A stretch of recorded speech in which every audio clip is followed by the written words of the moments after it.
యూకేకి చెందిన ఒక మహిళను ఆంటీ అని పిలిచినందుకు అక్కడి కోర్టు 1.5 లక్షల రూపాయల జరిమానా విధించిందంట. అసలు విషయం ఏమిటంటే, యూకేకి చెందిన ఐడా అనే మహిళను చార్లెస్ అప్పంగ్ అనే నర్సు పదే పదే ఆంటీ అని పిలుస్తుంటే మానసిక క్షోభకు గురైన ఆమె కోర్టును ఆశ్రయించింది.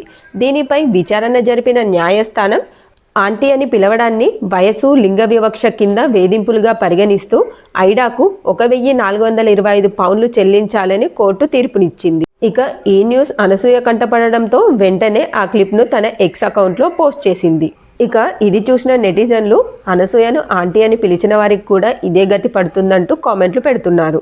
ఇక అనసూయ విషయానికి వస్తే సాధారణ న్యూస్ రీడర్ స్థాయి నుండి ఎంతో కష్టపడి సెలబ్రిటీ స్థాయికి ఎదిగింది. అందంతో పాటు నటనలోనూ తనదైన పేరు తెచ్చుకున్న అనసూయ ప్రస్తుతం పెద్ద సినిమాల్లో తన పాత్రకు ప్రాధాన్యం ఉన్నటువంటి రోల్స్ చేస్తూ బిజీగా ఉన్నారు. ఎంత బిజీగా ఉన్నా సినిమాలు, షోల కంటే వివాదాలతోనే ఎక్కువగా వార్తల్లో నిలుస్తూ ఉంటారు. తనని ఎవరైనా అసభ్యంగా మాట్లాడినా, అభ్యంతరకరమైన పోస్టులు పెట్టినా ఓర్చుకోలేని అనసూయ ఇప్పటికే ఇలాంటి వారిపై పోలీసులకు ఫిర్యాదు చేసి పలు యూట్యూబ్ ఛానల్స్ మరియు సోషల్ మీడియా ఖాతాలను బ్లాక్ చేయించింది. సోషల్ మీడియాలోనే కాదు, పబ్లిక్లోనూ ఫైర్ బ్రాండ్లా ఉండే అనసూయకు తనను ఆంటీ అంటే అస్సలు నచ్చదు. ఈ విషయమై ఇప్పటికే ఎన్నో వివాదాలు జరిగాయి.